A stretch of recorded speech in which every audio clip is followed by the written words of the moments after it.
د پروګرام لومړی ویناواله د پی ټی ایم هالند ډیره مخکخه غړي اغلی جلی ولی د پی ټی ایم هالند د حقوقي برخې مسوله ستیشره غواړم چې خپل وینا تاسو سره شریک کړي.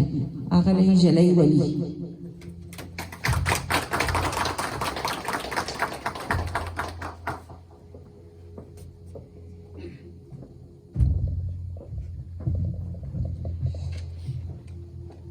ډېره مننه سایرې خورې. اول خو تر ټولو ستاسې ټولو مېلمنو څخه ستاسې د درانه حضور څخه ډېره مننه چې تاسې زحمت ویستئ زموږ په دغه کلین غونډه کې زموږ سره ګډون کوئ. مننه.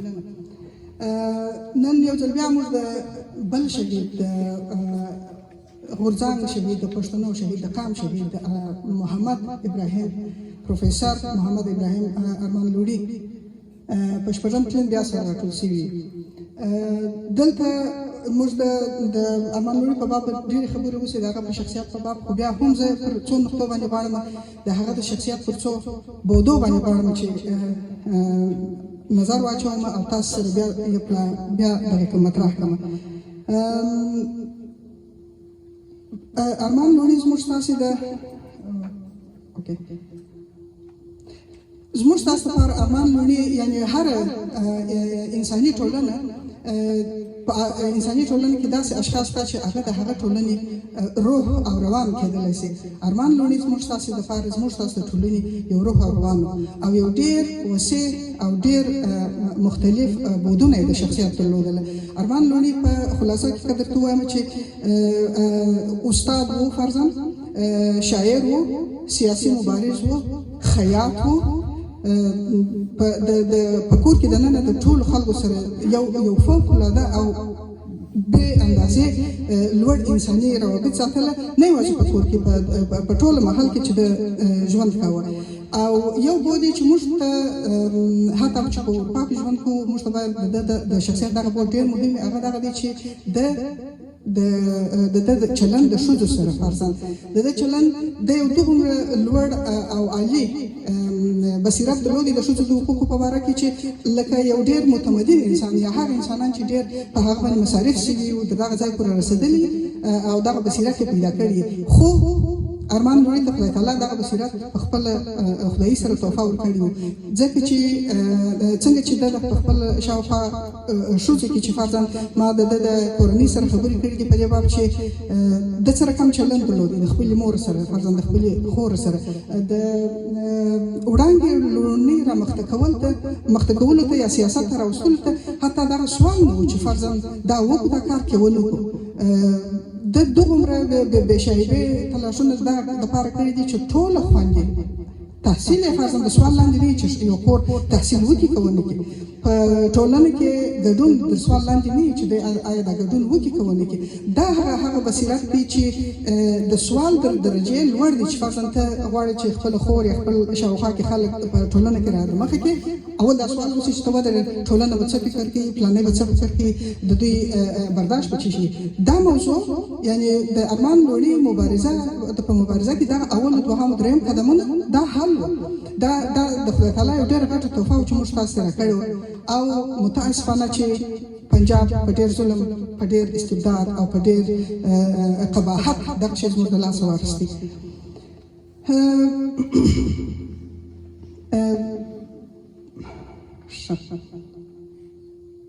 د ارمان لوڼي یوه تازه وینا ماته رارسېدلې وه چې په هغې کې ده یوه موضوع ته اشاره کړې وه چې فرضاً دغه د ذخایرو د پښتنو د منطقو د ذخایرو غیر منصفانه ویشل. نو په دغه اساس بیا ما د اوسني سره البته چې دا شپږ کاله دمخه دا خبره کړې وه، نو بیا ما د اوسني شرایطو سره دغسې یو کوچنۍ پلټنه پر وکړله او اعداد او ارقام مې راټول کړله چې فرضاً اوس د پښتني منطقو د ذخایرو سره دوی څه رقم چلند کېږي. ډېر یو غیر منصفانه اعداد، دا هغه اعداد دي چې د پاکستان فاشیست ادارې را مخته کړي دي. دا چې په دننه کې فرضاً دوی څو ارقام او اعداد پټ ساتلي دي او دا تبعیض دوی په څه رقم کوي، دا ظلم، د استبداد دوی څه رقم شکل ورکوي، دا هغه لا ټوله معلومه نه ده. خو تر هغه اندازې پورې چې معلومه ده چې فرضاً د پښتنو منطقه د پښتونخوا منطقه په هغه وسعت په هغومره نفوس چې لري دوی ته کلنۍ کمه بودیجه ورتخصیص کیږي او فرضاً د سیند صوبې ته څومره بودیجه ورتخصیص کیږي، د پنجاب صوبې ته په هغه مساحت او نفوس چې لري هغو ته څومره بودیجه ورکول کیږي. د مځکې او د اسمان فرق دی. زه صرف غواړم چې د پښتونخوا منطقه چې فرضاً د پنجاب تقریبا 15 واره غټه ده، نفوس یې 15 واره ډېر دی.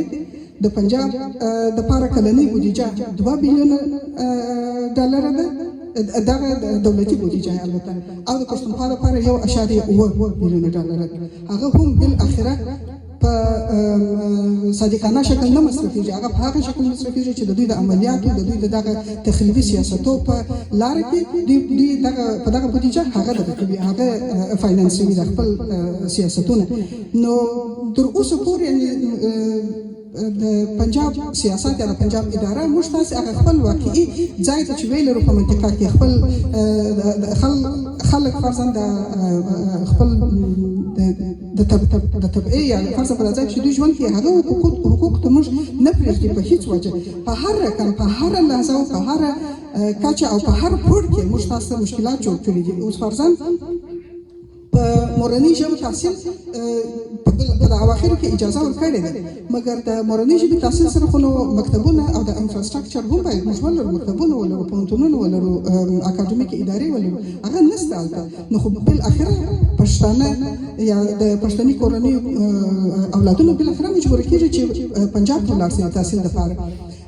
بالاخره چې دوی هغه منطقې څخه دغسې فارغه شي، دوی وایي چې موږ تاسې فرضاً دغه نه لرو، دا بودیجه په دا خاطر تاسو ډېر نه درکوو چې تاسې دغه نه لري.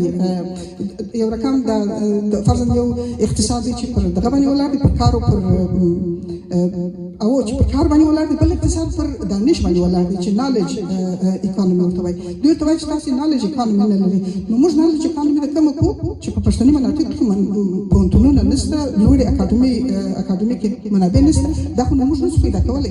په دغه شکل په دغه غیر انساني سیاستو پنجاب موږ ته دغه باطله دوره جوړه کړې ده چې هلته محدودیتونه دي، بیا که در هغه راووځو بیا امنیت خراب دی، بیا که در هغه راووځي بیا سوکوجشي موقعیت مو دغه رقم دی چې زموږ سره ډېر دغه نه دی کړی، وفا نه ده کړې.